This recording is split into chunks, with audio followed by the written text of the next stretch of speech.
Page 35. ಹೌದು, page number 35, 35. ಶಬ್ದ ಪ್ರಾಮಾಣ್ಯದ ವಿಷಯದಲ್ಲಿ ಶಂಕರಾಚಾರ್ಯರ ಅಭಿಪ್ರಾಯ. ಭಾರತೀಯ ತತ್ವಶಾಸ್ತ್ರವೆಂಬುದೆಲ್ಲವೂ ಬಹುಮಟ್ಟಿಗೆ ಶಬ್ದ ಪ್ರಾಮಾಣ್ಯದ ಆಧಾರದ ಮೇಲೆಯೇ ನಿಂತಿರುತ್ತದೆ ಎಂದು ಪಾಶ್ಚಾತ್ಯ ವಿಮರ್ಶಕರು ಬಗೆಯುತ್ತಾರೆ.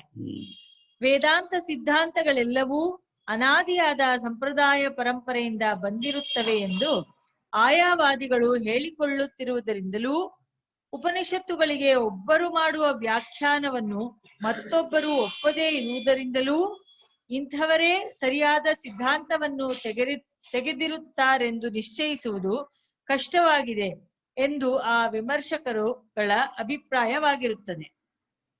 ಈ ಅಭಿಪ್ರಾಯವು ಎಷ್ಟರ ಮಟ್ಟಿಗೆ ಸರಿ ಎಂಬುದನ್ನು ವಿವೇಚನೆಯಿಂದ ತಿಳಿಯುವುದಕ್ಕೆ ನಾವು ಶಾಂಕರ ಭಾಷ್ಯವನ್ನು ಸಾಧನವಾಗಿ ಉಪಯೋಗಿಸಬಹುದಾಗಿರುತ್ತದೆ. ಶಂಕರಾಚಾರ್ಯರು ಬಹು ಪ್ರಾಚೀನ ಭಾಷ್ಯಕಾರರಾಗಿರುವುದರಿಂದಲೂ ಅವರು ಉಪನಿಷತ್ತುಗಳನ್ನು ವ್ಯಾಖ್ಯಾನ ಮಾಡುವುದಕ್ಕೆ ಅನುಸರಿಸಬೇಕಾದ ತತ್ವಗಳನ್ನು ಸುನಿಶ್ಚಿತವಾಗಿ ಸ್ಪಷ್ಟ ರೀತಿಯಿಂದ ಉಲ್ಲೇಖಿಸಿರುವುದರಿಂದಲೂ ಅವರ ಭಾಷ್ಯವು ನಮ್ಮ ಕೆಲಸಕ್ಕೆ ಒಳ್ಳೆಯ ಸಾಧನವಾಗಿರುತ್ತದೆ. ಶಂಕರಾಚಾರ್ಯರ ಹಿಂದೆ ಅನೇಕ ದ್ವೈತಿಗಳಿರುತ್ತಿದ್ದರೆಂದು ಅವರ ಭಾಷ್ಯಗಳಿಂದ ತಿಳಿದು ಬರುತ್ತದೆ. ಆದರೆ ವೇದಾಂತಿಗಳೂ ಆಗಿ ದ್ವೈತ ಸಿದ್ಧಾಂತವನ್ನು ಅವಲಂಬಿಸಿದ್ದ ವಾದಿಗಳು ಆಗ್ಗೆ ಇದ್ದದ್ದಕ್ಕೆ ಆಧಾರವೇನೂ ಸಿಕ್ಕುವುದಿಲ್ಲ. ಶಂಕರಾಚಾರ್ಯರು ಖಂಡನೆಗಾಗಿ ತೆಗೆದುಕೊಂಡಿರುವ ಅನೇಕ ಭಾಷೆಗಳು ದ್ವೈತ ಇದ್ದರಿಂದ ಅವರ ಭಾಷೆ ತಿಳಿದು ಬರುತ್ತದೆ ವಿರುದ್ಧ ಆಯ್ತಲ್ಲ. ಒಂದನೇ ವಾಕ್ಯ ಶಂಕರಾಚಾರ್ಯರ ಹಿಂದೆ ಅನೇಕ ದ್ವೈತಿಗಳು ಇರುತ್ತಿದ್ದರೆಂದು ಅವರ ಭಾಷೆ ತಿಳಿದು ಬರುತ್ತದೆ. ಆದರೆ ದ್ವೈತಿವಾದಿಗಳು ಇದ್ದಕ್ಕೆ ಆಧಾರವಿಲ್ಲ ಅಂದ್ರೆ ಹಂಗ ತಗೋಬೇಕು. ಸರಿಯಾಗಿರೋ ವಾಕ್ಯ. ಶಂಕರಾಚಾರ್ಯರ ಹಿಂದೆ ಅನೇಕ ದ್ವೈತಿಗಳು ಇದ್ದರೆಂದು ಅವರ ಭಾಷೆಗಳನ್ನು ತಿಳಿದುಬರುವುದರಿಂದ ದ್ವೈತಾಂತಿಗಳು ಅಂದ್ರೆ ಸಾಂಖ್ಯಾದಿ ದ್ವೈತಿಗಳು ಇದ್ದರೆಂದು ಅವ್ರ ಆದ್ರೆ ವೇದಾಂತಿಗಳು ಆಗಿ ಸಿದ್ಧಾಂತ ಅನೇಕ ಸಾಂಖ್ಯಾದಿ ದ್ವೈತಿಗಳು ವೇದಾಂತವನ್ನು ಒಪ್ಪಿ ಆಧಾರ ಇಲ್ಲ. ಕರೆಕ್ಟ್. ಶಂಕರಾಚಾರ್ಯರು ಖಂಡನೆಗಾಗಿ ತೆಗೆದುಕೊಂಡಿರುವ ವೇದಾಂತ ಮತಗಳೆಲ್ಲವೂ ಅದ್ವೈತಿಗಳವೇ ಆಗಿರುತ್ತವೆ. ಉದಾಹರಣೆಗೆ, ದ್ವೈತ ಪ್ರಪಂಚ ವಿಲಯವನ್ನು ವಿಧಿಸುವುದಕ್ಕಾಗಿಯೇ ಉಪನಿಷತ್ತುಗಳು ಹೊರಟಿವೆ ಎಂದು ಹೇಳುತ್ತಿದ್ದ ಅದ್ವೈತಿಗಳನ್ನು ಅತ್ರ ವಯಂ ಪೃಚ್ಛಾಮಃ ಕೋಯಂ ಪ್ರಪಂಚ ವಿಲಯೋ ನಾಮ ಎಂದು ಮುಂತಾಗಿ ಸೂತ್ರ ಭಾಷ್ಯದಲ್ಲಿ ಪ್ರತಿವಾದಿಗಳನ್ನಾಗಿಟ್ಟುಕೊಂಡಿರುತ್ತದೆ. ಇದರಂತೆ ಧ್ಯಾನ ನಿಯೋಗವಾದಿಗಳನ್ನು ಅವರು ಪ್ರತಿವಾದಿಗಳಾಗಿ ತೆಗೆದುಕೊಂಡಿರುವುದೂ ಭಾಷ್ಯದಲ್ಲಿ ಕಂಡುಬರುತ್ತದೆ. ವಿಧಿಪರವಲ್ಲದಿದ್ದರೆ ಉಪನಿಷತ್ತನ್ನು ಶಾಸ್ತ್ರವೆಂದು ಕರೆಯುವುದೇ ಅಸಂಗವಾಗುತ್ತದೆಯಾದ್ದರಿಂದ ಶ್ರುತಿಯಲ್ಲಿ ಬ್ರಹ್ಮದ ಧ್ಯಾನವನ್ನೇ ವಿಧಿಸಿರುತ್ತದೆ ಎಂದೇ ಒಪ್ಪಬೇಕೆಂದು ಆ ವಿಧಿಗೆ ಶೇಷವಾಗಿ ಬ್ರಹ್ಮವನ್ನು ಅದರಲ್ಲಿ ತಿಳಿಸಿದೆಯೆಂದು ಆ ವಾದಿಗಳು ಹೇಳುತ್ತಿದ್ದರು. ಹೀಗೆ ಅನೇಕ ವಾದಿಗಳು ಅದ್ವೈತವೇ ಶ್ರುತಿಗೆ ತಾತ್ಪರ್ಯವೆಂದು ಹೇಳುತ್ತಿದ್ದರೂ ಶ್ರುತಿಯ ವ್ಯಾಖ್ಯಾನವನ್ನು ಹೇಗೆ ಮಾಡಬೇಕೆಂಬ ವಿಷಯದಲ್ಲಿ ಮತಭೇದವುಳ್ಳವರಾಗಿರುತ್ತಿದ್ದರು. ಹೀಗಿರುವುದರಿಂದ ಶ್ರುತಿಯಲ್ಲಿ ಅದ್ವೈತವೇ ಪ್ರತಿಪಾದಿತವಾಗಿದೆ ಎಂದು ಮೊಟ್ಟ ಮೊದಲು ಹೇಳಿದ್ದರಿಂದಲೇ ಶಂಕರಾಚಾರ್ಯರಿಗೆ ಹೆಚ್ಚಿನ ಆಚಾರ್ಯ ಸ್ಥಾನವು ಬಂದಿತೆಂದು ಭಾವಿಸುವುದು ಸರಿಯಲ್ಲ. ಅಂದ್ರೆ ಅದ್ವೈತವೇ ಮೊಟ್ಟಮೊದಲು ಅವರೇ ಮೊಟ್ಟಮೊದಲು ಅದ್ವೈತ ಹೇಳಿದ್ರು ಅಂತ ಹೇಳಿ ಬೇಡಿ. ಅದ್ವೈತ ಅವ್ರ ಮುಂಚೆ ಇತ್ತು ಅಂತ. ಶಂಕರಾಚಾರ್ಯರಿಗೆ ಅವರೇ ಮೊಟ್ಟ ಮೊದಲು ಅದ್ವೈತವನ್ನು ಹೇಳಿದ್ದರಿಂದ ಅಂತ. ಅಂದ್ರೆ ಅವ್ರು ಮೊಟ್ಟ ಮೊದಲು ಅವ್ರು ಏನ್ ಹೇಳಿಲ್ಲ, ಮುಂಚೆ ಶ್ರುತಿಗೆ ವ್ಯಾಖ್ಯಾನವನ್ನು ಮಾಡುವುದರಲ್ಲಿ ಅವರು ಅನುಸರಿಸಿದ ನೀತಿಯೇ ಅವರಿಗೆ ಹೆಚ್ಚಿನ ಸ್ಥಾನವನ್ನು ತಂದುಕೊಟ್ಟಿರುತ್ತದೆ ಎಂಬುದು ಸ್ಪಷ್ಟವಾಗುತ್ತದೆ. ಮೊಟ್ಟ ಮೊದಲು ಅದ್ವೈತ ಹೇಳಿದ್ರು ದೊಡ್ಡ ಸಾಮಿಲ್ಲ, ವಾಕ್ಯಾರ್ಥ ಮಾಡುವ ಕ್ರಮ ತೋರಿಸ್ಕೊಟ್ರಲ್ಲ, ಅದರಿಂದ ಅವರಿಗೆ ಹೆಚ್ಚಿನ ಸ್ಥಾನ ಬಂತು. ಇದನ್ನು ಸ್ಫುಟಗೊಳಿಸುವುದಕ್ಕಾಗಿ ಸೂತ್ರ ಭಾಷ್ಯದಲ್ಲಿ ಅವರು ಬರೆದಿರುವ ಒಂದಾನೊಂದು ವಾಕ್ಯವನ್ನು ಇಲ್ಲಿ ನಿರೂಪಣೆಗೆ ತೆಗೆದುಕೊಳ್ಳೋಣ. ನ ಧರ್ಮ ಜಿಜ್ಞಾಸಾಯಾಮಿವ ಶ್ರುತ್ಯಾದಯ ಏವ ಪ್ರಮಾಣಂ ಬ್ರಹ್ಮ ಜಿಜ್ಞಾಸಾಯಾಮ್. ಕಿಂತು ಶ್ರುತ್ಯಾದಯೋ ಅನುಭವಾದಯಶ್ಚ ಯಥಾಸಂಭವಮಿಹ ಪ್ರಮಾಣಂ ಅನುಭವಾವಸಾನತ್ವಾತ್ ಭೂತವಸ್ತು ವಿಷಯತ್ವಾಚ ಬ್ರಹ್ಮಜ್ಞಾನಸ್ಯ ಎಂದು ಅವರು ಬರೆದಿರುತ್ತಾರೆ. ಈ ವಾಕ್ಯದಲ್ಲಿ ಶಂಕರರ ವ್ಯಾಖ್ಯಾನ ಪ್ರಕ್ರಿಯೆಯ ಅಸಾಧಾರಣವಾದ ಅನೇಕ ಧರ್ಮಗಳನ್ನು ಅಡಕ ಮಾಡಿಟ್ಟಿರುತ್ತದೆಯಾದ್ದರಿಂದ ಇದರ ಅಭಿಪ್ರಾಯವನ್ನು ಒಳಹೊಕ್ಕು ನೋಡಿ ತಿಳಿಯೋಣ. ಧರ್ಮ ಜಿಜ್ಞಾಸೆಯಲ್ಲಿ ಶ್ರುತ್ಯಾದಿಗಳೇ ಪ್ರಮಾಣವು ಎಂದರೆ ಅಲ್ಲಿ ಶ್ರುತಿ, ಲಿಂಗ, ವಾಕ್ಯ, ಪ್ರಕರಣ, ಸ್ಥಾನ, ಸಮಾಖ್ಯಗಳೆಂಬ ತಾತ್ಪರ್ಯ ಲಿಂಗಗಳಿಂದಲೇ ಶ್ರುತಿಯು ಇಂಥ ಅರ್ಥವನ್ನು ಹೇಳುತ್ತದೆ ಎಂದು ಗೊತ್ತುಪಡಿಸಬೇಕಾಗಿರುತ್ತದೆ. ಶ್ರುತಿ ಎಂದರೆ ಮತ್ತೊಂದು ಪದವನ್ನು ಬಯಸದೆ ತಾನೇ ಸ್ಪಷ್ಟವಾಗಿ ತನ್ನ ಅರ್ಥವನ್ನೂ ಹೇಳುವ ಶಬ್ದವು. ಶ್ರುತಿಯಿಂದ ತಿಳಿಸದೆ ಮತ್ತೊಂದರ್ಥದ ಜೊತೆಯಲ್ಲಿಯೇ ಇದ್ದು ತನ್ನರ್ಥವನ್ನು ತಿಳಿಸುವ ಸಾಮರ್ಥ್ಯವು ಲಿಂಗವು. ಒಂದಕ್ಕೊಂದಕ್ಕೆ ಆಕಾಂಕ್ಷೆ ಇದ್ದು ಹತ್ತಿರವಿದ್ದು ಹೊಂದುಗೆಯಾಗುವ ಪದಗಳು ವಾಕ್ಯವು. ಒಂದರ್ಥವನ್ನು ತಿಳಿಸುವುದಕ್ಕೆ ಎರಡು ವಾಕ್ಯಗಳ ಸಾಮರ್ಥ್ಯವು ಬೇಕಾಗಿದ್ದು ಒಂದು ವಾಕ್ಯವನ್ನು ಮತ್ತೊಂದು ಬಯಸುವಂತಿರುವುದು ಪ್ರಕರಣವು.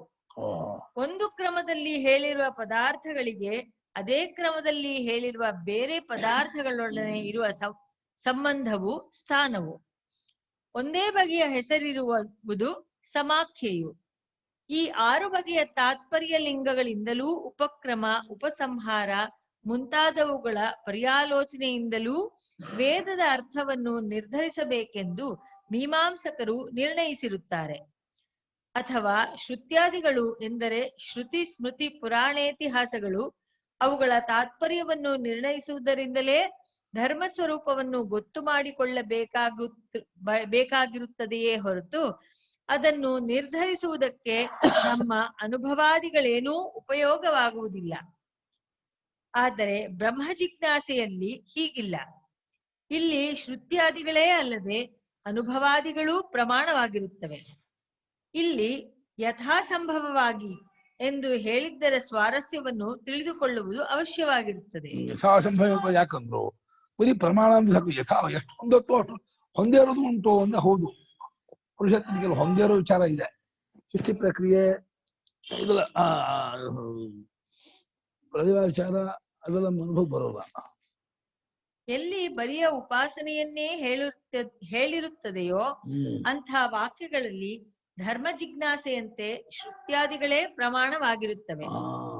ಇಂಥದ್ದೊಂದು ಯಾಗವನ್ನು ಮಾಡಿದರೆ ಸ್ವರ್ಗವೆಂಬ ಫಲವುಂಟಾಗುತ್ತದೆ ಎಂದು ಶ್ರುತಿಯಲ್ಲಿದ್ದರೆ ಆಗ ಯಾಗಕ್ಕೂ ಸ್ವರ್ಗಕ್ಕೂ ಇರುವ ಸಂಬಂಧವನ್ನಾಗಲಿ ಸ್ವರ್ಗದ ಸ್ವರೂಪವನ್ನಾಗಲಿ ನಮ್ಮ ಈಗಿನ ಅನುಭವಕ್ಕೆ ಹೊಂದಿಸಿಕೊಂಡು ತಿಳಿಯುವುದು ಸಾಧ್ಯವಿರುವುದಿಲ್ಲ. ಆದ್ದರಿಂದ ಅಲ್ಲಿ ಶ್ರುತ್ಯಾದಿಗಳೇ ಪ್ರಮಾಣವು. ಶ್ರುತ್ಯಾದಿಗಳಿಂದ ತೋರುವ ಅರ್ಥವನ್ನೇ ನಾವು ನಂಬಿಕೊಂಡು ಅಲ್ಲಿ ಕರ್ಮವನ್ನು ಮಾಡಬೇಕಾಗಿರುತ್ತದೆ. ಇದರಂತೆ ಉಪಾಸನೆಯಿಂದ ಬ್ರಹ್ಮಲೋಕವನ್ನು ಪಡೆಯುತ್ತಾರೆ ಎಂಬ ಶ್ರುತಿವಾಕ್ಯಕ್ಕೂ ಅರ್ಥವನ್ನು ಮಾಡಬೇಕಾಗಿರುತ್ತದೆ. ಅಲ್ಲಿಯೂ ಶ್ರುತ್ಯಾದಿಗಳೇ ಪ್ರಮಾಣವಾಗಿರುತ್ತವೆ. ಆದರೆ ತನಿನಿದ್ರೆಯಲ್ಲಿ ಸದ್ರೂಪವಾದ ಬ್ರಹ್ಮದಲ್ಲಿ ಒಂದಾಗಿದ್ದರೂ ಜನರಿಗೆ ಹಾಗೆಂದು ತಿಳಿದಿರುವುದಿಲ್ಲ ಎಂದು ಶ್ರುತಿಯಲ್ಲಿ ಹೇಳಿರುತ್ತದೆಯಲ್ಲ, ಆ ವಾಕ್ಯಕ್ಕೆ ಹೇಗೆ ಅರ್ಥವನ್ನು ಕಲ್ಪಿಸಬೇಕು? ಇಲ್ಲಿ ಶ್ರುತ್ಯಾದಿಗಳೇನೋ ಬೇಕು. ಏಕೆಂದರೆ ವಾಕ್ಯದ ತಾತ್ಪರ್ಯವನ್ನು ಗೊತ್ತುಪಡಿಸುವುದಕ್ಕೆ ಅವು ಅವಶ್ಯವಾಗಿ ಬೇಕಾಗಿರುತ್ತದೆ. ಆದರೆ ಇಲ್ಲಿ ಬರಿಯ ಶ್ರುತ್ಯಾದಿಗಳೇ ಸಾಲದು. ಏಕೆಂದರೆ ನಿದ್ರೆ ಎಂಬುದು ನಮ್ಮೆಲ್ಲರ ಅನುಭವವಾಗಿರುತ್ತದೆ. ಈ ಶ್ರುತಿಯು ನಮ್ಮ ಅನುಭವಕ್ಕೆ ನಿಲುಕುವ ಮಾತನ್ನೇ ಹೇಳುತ್ತಿರುವುದರಿಂದ ಅನುಭವದಲ್ಲಿ ಹಾಗಿದೆಯೇ ಇಲ್ಲವೇ ಎಂಬುದನ್ನು ನೋಡಬೇಕು. ನಿದ್ರೆಯಲ್ಲಿ ನಾವು ಬ್ರಹ್ಮವಾಗಿರುತ್ತೇವೆಯೇ? ಹಾಗೆ ನಮ್ಮ ಅನುಭವದಲ್ಲಿಲ್ಲವಲ್ಲ. ಇದು ನಿಜವಾಗಿದ್ದರೆ ನಿದ್ರೆಯಿಂದೆದ್ದ ಬಳಿಕ ಮತ್ತೆ ನಾವು ಎಂದಿನಂತೆ ಸಂಸಾರಿಗಳಾಗಿಯೇ ಇರುವೆವಲ್ಲ, ಇದೇಕೆ ಎಂಬ ಪ್ರಶ್ನೆಗಳಿಗೂ ಇಲ್ಲಿ ಉತ್ತರವನ್ನು ಕಂಡುಕೊಳ್ಳಬೇಕು. ಆದ್ದರಿಂದ ಇಲ್ಲಿ ಶ್ರುತ್ಯಾದಿಗಳೇ ಅಲ್ಲದೆ ಅನುಭವಾದಿಗಳೂ ಪ್ರಮಾಣವಾಗಿರುತ್ತವೆ. ಇದೇ ಯಥಾಸಂಭವವಾಗಿ ಎಂಬ ಮಾತಿನ ಸ್ವಾರಸ್ಯವು. ಶಂಕರಾಚಾರ್ಯರು ಶ್ರುತ್ಯರ್ಥ ನಿರ್ಧಾರಣೆಗೆ ತೆಗೆದುಕೊಂಡ ಈ ನಿಯಮದಿಂದ ಜಿಜ್ಞಾಸುಗಳಿಗೆ ಹೊಸದಾಗಿ ಒಂದು ಕಣ್ಣು ತೆರೆದಂತೆ ಆಯಿತು. ಏಕೆಂದರೆ ಆ ಆಚಾರ್ಯರು ಬರಿಯ ವಿಧಿಯಿಂದಲೇ ವೇದತ್ವವು ಸಿದ್ಧವಾಗುವುದಿಲ್ಲವೆಂಬುದನ್ನು ತಿಳಿಸಿಕೊಟ್ಟರು.